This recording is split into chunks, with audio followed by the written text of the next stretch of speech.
Página 31. Hora e meia após a refeição, em ambiente psíquico deveras favorável pelas orações feitas e nobres sentimentos esposados por todos os presentes, procuraram eles entrar em comunhão com o mundo espiritual. Depois de breve leitura e alguns comentários do Evangelho segundo o Espiritismo, Félix pronunciou palavras de fé e recomendou o máximo de concentração mental para facilitar aos bons espíritos o contato ideal. Bem sabemos, disse ele, que os melhores espíritos sofrem restrições ao penetrarem a nossa atmosfera. Mais ainda sofrem, porém, ao terem contato com o nosso ambiente áurico, por culpa de nossas condições mentais, quase sempre voltadas para as coisas mundanas, para os animalismos prejudiciais. Vamos, pois, fazer o melhor dos esforços a fim de nos tornarmos acessíveis, fáceis de contato para obtermos a graça da revelação, isto é, suas lições de advertência, de ilustração e de consolo. Entrados à concentração, falei por intermédio de Sara, minha sobrinha, afirmando que Rosália ali estava, devendo sair dali consciente do estado e dos deveres, por ordem de mais alto. E tendo eu feito minha retirada, pusemos Rosália ao lado de Sara, auxiliando da melhor forma para que ela pudesse falar do melhor modo. Saliento que por várias razões, inclusive aquela que deriva de certas condições mediúnicas e do estado emocional do médium na hora do trabalho profético, é com grande esforço que conseguem os desencarnados transmitir corretamente o seu pensamento. As questões mediúnicas trazem consigo suas dificuldades. As condições mentais e morais do médium fazem variar de muito o trabalho do momento. As tristes condições em que esteja o espírito comunicante valem por outras tantas dificuldades. E quando haja muitas pessoas no ambiente, e que não sejam todas conscientes e de boa vontade, também é fenômeno que colabora para dificultar a melhor comunicação de um espírito. Ali havia, entretanto, apenas o nervosismo de Zainer e o sofrimento de Rosália, a dificultar a melhor ou mais perfeita comunicação dela mesma. Isto, porém, de início, posto que logo mais tudo eram facilidades para todos. Apesar de ter estado a sofrer todo aquele tempo, Rosália não ficou satisfeita em saber que desencarnara, e foi necessário fazê-la voltar ao estado de sofrimento para que ela, afinal, reconhecesse as grandes vantagens obtidas. É que, infelizmente, poucos são os que saem do mundo com os melhores preparativos espirituais. A maioria sai embrutecida, filtrando a animalidade por todos os lados, havendo aqueles que saem de todo agrilhoados ao mundo. Como ninguém virá a ter aquilo que não fez para ter, porque o reino do céu de modo algum virá com mostras exteriores, eis que é enorme a caravana dos que se chocam de encontro ao próprio estado. Encontram-se a si mesmos, como não poderia ser de menos, e encontram-se materializados e embrutecidos, merecedores apenas de trevas e de dores. É bom também não confundir espiritualismo com espiritualidade. Muitos julgam que ser espiritualista é o quanto basta para virem a obter vantagens no mundo espiritual. Ao desencarnarem, podemos afirmar que há muito engano em tudo isso, pois a lei de Deus não se ilude com aparências, com atos ditos e tidos como sendo religiosos. A verdade, vamos assinalar bem, não é religiosa. É apenas verdade. E se ela quer das criaturas amor e sabedoria, importa que as criaturas queiram ir a ela, que se encontrem seus próprios fundamentos através do amor e do conhecimento. Para aqueles, portanto, que vivem pensando em seus rituais e aparatos ditos e tidos como religiosos, deixamos o nosso aviso, irmão, bem irmão, aviso que consiste em lembrar a necessidade de mais realizações nos domínios do amor e da sabedoria.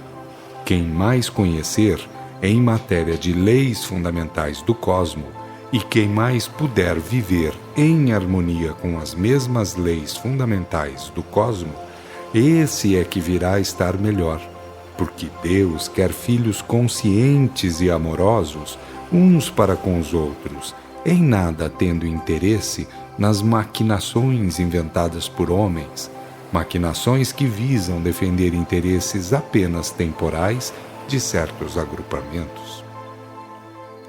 Na lei de Deus, para quem quiser observar, não se encontram ordenanças de caráter exterior, formais ou rituais.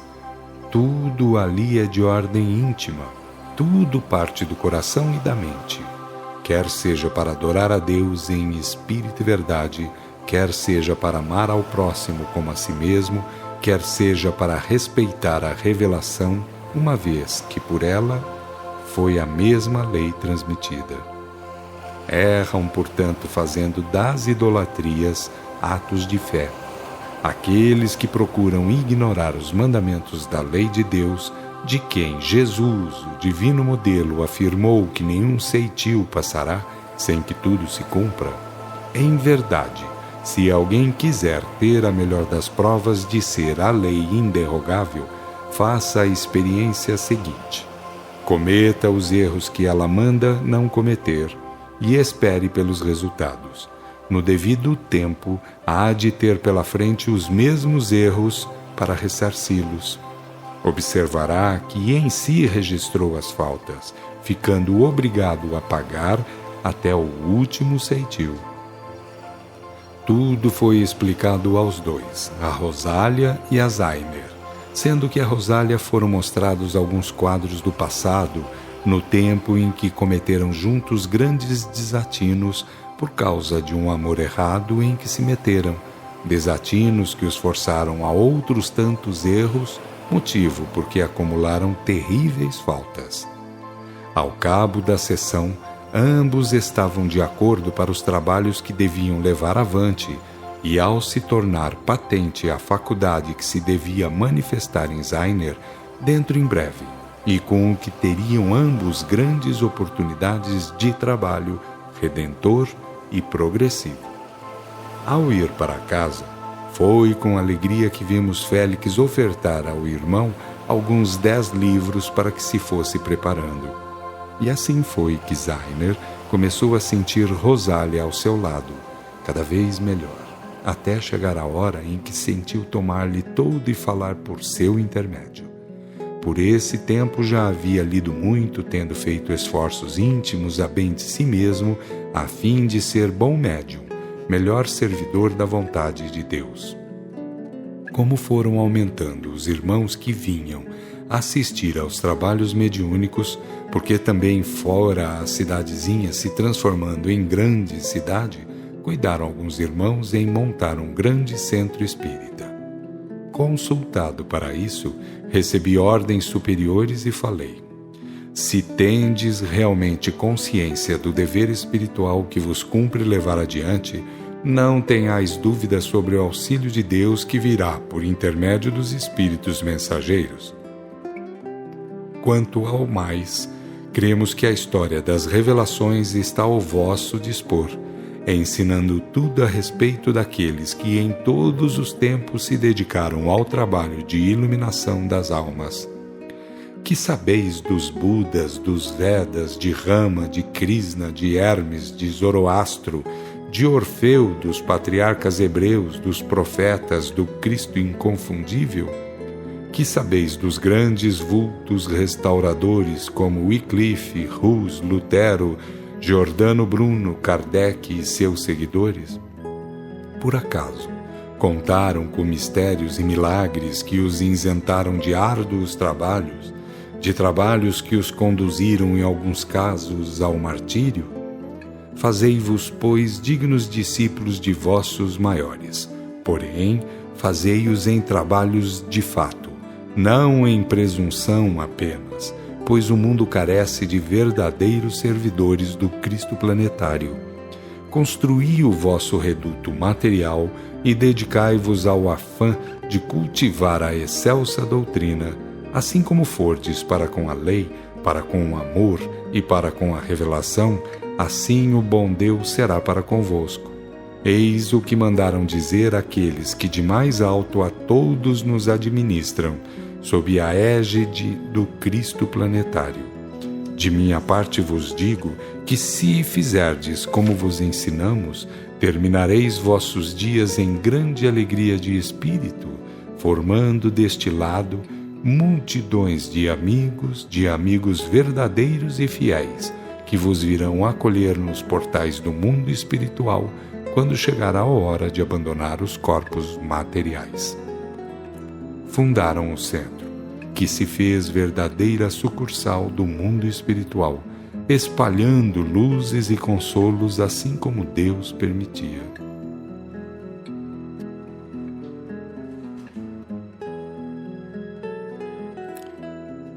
O mecanismo da revelação funcionava em ordem. Subiam e desciam pedidos, ordens, mensagens e ofertas de variada espécie. Embora sem o melhor conhecimento do vosso lado, este lado cumpria o seu programa para mais e não para menos. E não será fácil, em verdade, a um encarnado precisar com os nossos planos e programas de trabalho. Tudo se desdobra através de esferas, regiões, cidades e múltiplos departamentos. Tudo é pesado e medido, contado e disposto, segundo a lei de harmonia, segundo os merecimentos de cada um. E é daqui que partiremos de hora em diante para relatar alguns acontecimentos, para focalizar alguns feitos, através de algumas canaletas mediúnicas. Porque o mecanismo da revelação, como sabeis, funciona no âmbito da imensa complexidade, onde, porém, reina a lei de harmonia, o crivo da justiça infalível. Tenho por certo que, de todos os modos, para quem se diz contra ou para quem lhe é favorável, todos procurariam ser-lhe grandemente fiéis se chegassem a saber o quanto é ela respeitável, o quanto é ela reverenciada pelos melhores filhos do Pai Divino. Tanto quanto um filho se eleva em hierarquia, em valores de fato, tanto mais a considera, por sabê-la um instrumento informativo por excelência, o veículo dos informes celestiais. Falar contra Jesus, até mesmo contra ele, isto é perdoável, mas aquele que blasfemar contra a revelação, contra o instrumento informativo estabelecido pelo Pai, isso terá que ser pago integralmente. E quem diz que a Terra não está cheia de múltiplas formas de blasfêmia? Quem poderá negar que 2000 anos quase depois do batismo de Espírito, a grande maioria dos que se dizem cristãos nada mais sabe fazer do que blasfemar contra a revelação, chamando-a ainda coisa de Beelzebu? Quem negará que depois de tantas fanfarronadas idólatras, depois de tantas aparências de culto verdadeiro, depois de tanto sangue derramado por causas ditas religiosas, não esteja a imensa maioria dos cristãos apenas entregues ao tremendo crime de blasfemar contra a revelação, taxando-a de coisa diabólica?